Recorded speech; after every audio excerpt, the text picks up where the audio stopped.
All right, don't freak out, but your first assignment is due, and we should talk about it. I wish we had a better environment where we could talk to one another, but considering this is an online thing right now, I figured we could just do a quick video, but you can always contact me if you want to ask questions. So let's get to it.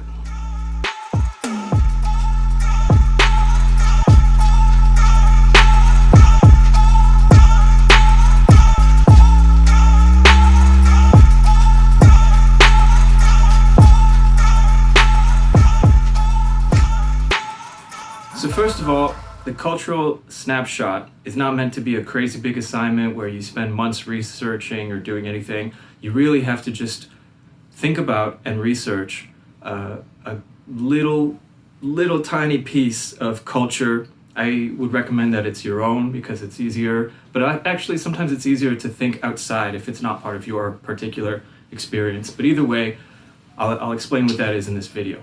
So like I said earlier, you should have now tattooed to your forehead or forearm or maybe your upper thigh or something so that you can read it whenever you get a chance. But no, seriously, you should be thinking about this idea from Raymond Williams. And that is that the analysis of culture is the clarification of the meanings and values, implicit and explicit, in a particular way of life, a particular culture. So that's basically actually what I want you to do is illuminate in 2 pages, so nothing crazy.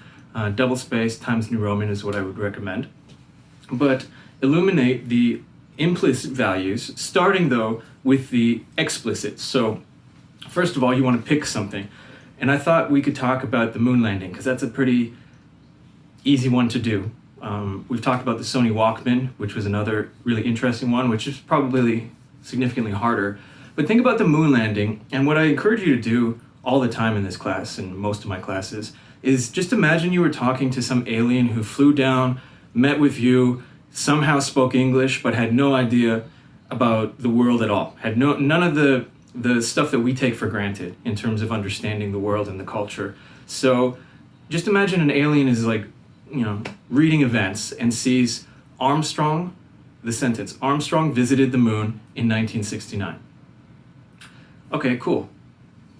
That's the same as my dog just went for a walk, right? It's a sentence that describes an event. But obviously, my dog going for a walk is different in terms of importance, in terms of cultural meanings and values, than something like Neil Armstrong visits the moon in 1969. So how would you explain that to them? A few things to consider, for example. One, the situation, right? So we're not talking about space travel, because if you wanted to do a cultural snapshot on space travel, you couldn't because it's too big. Same as we talked earlier, you can't do a study of Elvis. What you can do is a study of Elvis in the 1960s, or Elvis and his war films and how they were received by Americans or something like that. You want to specify because the broad topic is too big. Space travel, NASA, too big. But the moon landing in 1969 represents such a crucial moment for a number of reasons, right? If you look at it from the political standpoint, you have the USSR and you have America and its allies competing for what's the best way to organize society, right? Communism, capitalism, and variations. And so the moon landing was a really big indication that whoever could do that first was probably better at organizing society. So it was a very big moment for Americans.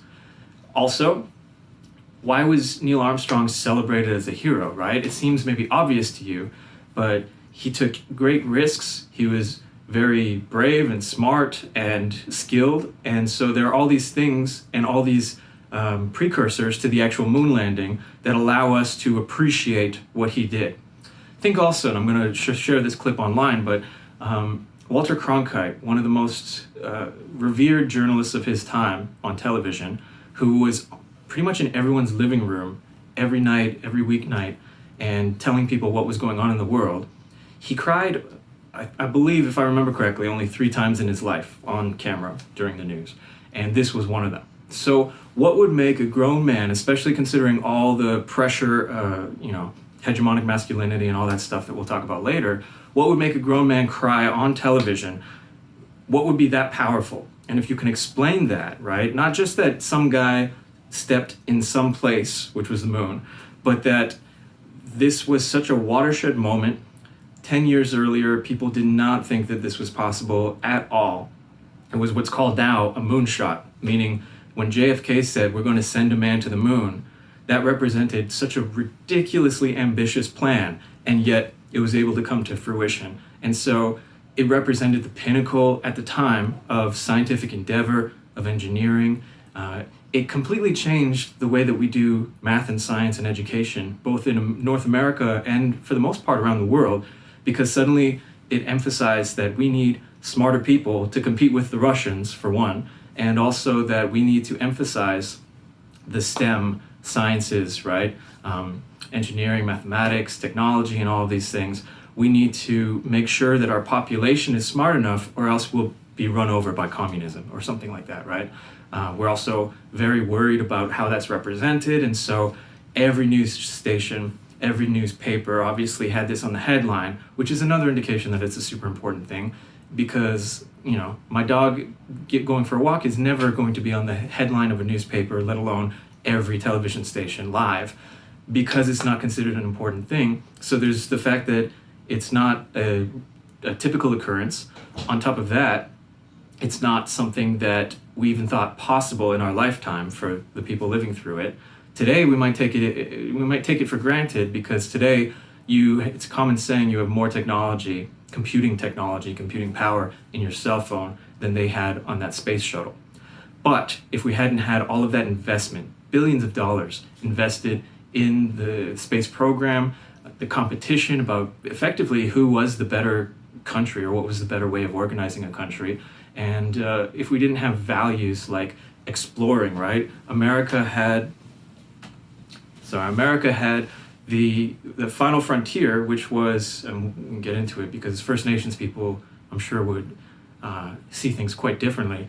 But the idea was that Europeans came to the Atlantic, right? They found North America, and then they kept moving westward, right? But by the 60s, there was nothing more to explore. And so you get that Star Trek line, right? The final frontier is space. And so if we could get to the moon, then maybe we could get to Mars, and then maybe we could get eventually out of our solar system. And so that was the new frontier. This was the new Wild West, and this was a really optimistic time for a lot of people, because they had gone through, many of them, the Second World War, and they had come out of it thinking, we need to get better at whatever it is we're going to be doing as a society, right? And also, the environmental movement really got sparked, because seeing the Earth as a little blue dot allowed people to see the Earth as a whole in a new way, from a new perspective. And yeah, a lot of people realized that their own sort of selfish desires didn't mean a whole lot if we're going to destroy the planet through our collective actions, regardless of the individual. So it changed, just that one event changed so many things: the education system, the political systems around the world, the environmental movements and concern about pollution and these kinds of things, right? All of this is to say that the moon landing is not simply the moon landing. The moon landing needs to be considered through media, the way it was televised, and news, through political science and political theory, through economics, the amount of, people were still starving. And a lot of people actually said, why are we spending money trying to send a man to the moon when people can't eat at home?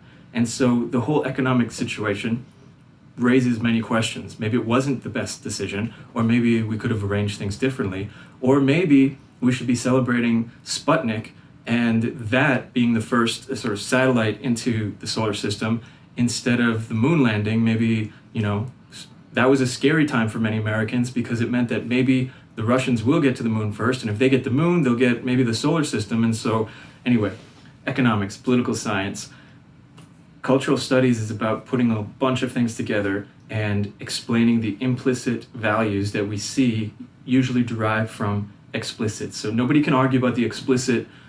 Neil Armstrong lands on the moon in 1969. JFK gives his speech before that. Parades and events happened after that celebrated the moon landing. All of that is explicit, right? You can find that, you can study it. What's a little bit more difficult is the implicit value. Like, what does it mean Why is it celebrated? Why is he seen as a hero? Why is America seen as victorious? Why did this matter? Why were people crying and watching and just feeling so emotional? If you can explain that, then you're getting better at cultural studies. So that's what you have to do, except don't do the moon landing, because I just gave that to you. Do something, I encourage you to do something that matters to you. Maybe it was an event in history that affected your parents or your grandparents. Maybe it was something that you witnessed or experienced in your own life. And it's important to think about the different sides, right? I wouldn't encourage people, because it's still such a hot topic and it's going on right now, but if you were to do something like Black Lives Matter, first of all, that's too big a topic. So if you were to do something like a specific event or a specific protest or a specific killing of somebody, then you could do that, but it's important that you kind of take a step back, right? And it's not enough to say like Blue Lives Matter, these people are all doing bad things by protesting, or the opposite, that all police are evil and Black Lives Matter is the only good group in America right now. You might feel like one of those positions. Hopefully your views are a little more nuanced than that, but it's important to understand the implicit values and meanings of all of these people, right? So not just your own personal experience, but also how it relates to the culture at large. It sounds like a big task, but as soon as you narrow it down to something manageable, I recommend it a specific time, a specific place, and some kind of event that you can kind of pinpoint, and hopefully that's easier to find. It can be a big event like the moon landing, or it can be a small event like, let's say, the release of the latest Batman film. That has cultural impact, not as much, but it is something you can explain as a cultural snapshot. In fact, maybe you want to do something smaller in terms of cultural significance because it's a little bit easier to handle in a quick 2-page summary. The other thing to consider is, please, for the love of God, don't start your essay saying, culture is about people, and throughout history, culture has existed, and all of these vague platitudes or whatever. I see so many early students doing stuff like that, right? Like, popular culture is a study of the popular and culture. It has been around forever. We all know and love popular culture. None of this is useful. Just start with, in 1969, Neil Armstrong landed on the moon, and these 3 or 4 important aspects demonstrate why this was such a crucial turning point in American democracy, in the education system, or what have you. The other thing is, a lot of the time people will say statements like, Americans love X. And while you may feel that that's true, what it usually means is middle-class white Americans in Georgia or wherever like X, because that's probably your experience if you fall into that category, right? That doesn't mean that everyone likes X, whatever that is. And so that's important to specify, right? You can say, for example, the majority of white voters voted this way in the last election. What you can't really say is all Americans love the current president, no matter what era you're talking about. So we could be talking about Trump or Obama or Bush or Clinton or whatever. You can't say that all Americans love or all Americans hate, because it's just not accurate, right? And a lot of the time when people say things like that, like Americans love this president or Americans love this film or whatever, you usually mean I love this film, whoever you are. And so be careful about how you situate things, because you're always looking at it from a certain perspective. So try to incorporate different perspectives, and definitely incorporate the circuit of culture, right? The idea of consumption, who's consuming it, who's producing it, what regulations are involved, what identities are involved, how are things represented. It seems like a lot.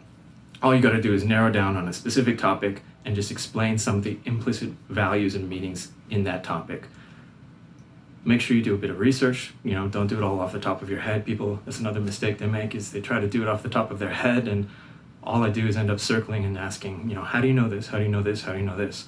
So something as big as the moon landing happened in 1969, perhaps you don't need to study or you don't need to cite it, but how much did the moon landing cost? You don't know that off the top of your head. And so 1, you don't need to say it was expensive, because then I'll just ask, how much was it? And number 2, you don't need to say it cost billions of dollars, because then I'll just say, how do you know that? And so you want to look those pieces of information up, and then just think a little bit about what we've been talking about with Raymond Williams and others, and how they've studied and what kinds of questions, questions of high and low culture, questions of representation, questions of youth versus older generations perhaps is applicable. Definitely questions of identity, consumption, production, and these kinds of things. You'll do a great job. Don't worry too much about it, but don't do it last minute, because that's when people really fall behind. Good luck to you. I encourage you to send me an email saying, hey, I'm thinking about doing this, because almost always I'll say, cool, but narrow it down in this way or this way or this way. So if you do that early, we can get on a better track than if you do it the night. I don't want an email the night before saying like, hey, I was thinking about doing international relations. Is that a good one? Fuck no. I mean, make sure you specify a specific time, hopefully even maybe down to the minute, right? If there was a certain event happened that people, 9/11 for example, I wouldn't encourage you to do 9/11 because it's too big, but think about, that's something you can really pinpoint: the place it happened, the time it happened, some of the clear, explicit, and implicit values associated with that. So choose something relatively small in terms of definition. Don't do something really big like international relations or terrorism or the 21st century, right? You just can't do that. In fact, maybe you want to do something like the opening release of this film, which was the first one to win an Oscar for this topic, right? Good luck to you. I promise you'll do well as long as you put in a bit of effort and as long as you refer to some of the readings, especially, like I said, Raymond Williams and that basic question of the implicit and explicit values and meanings. And you got it.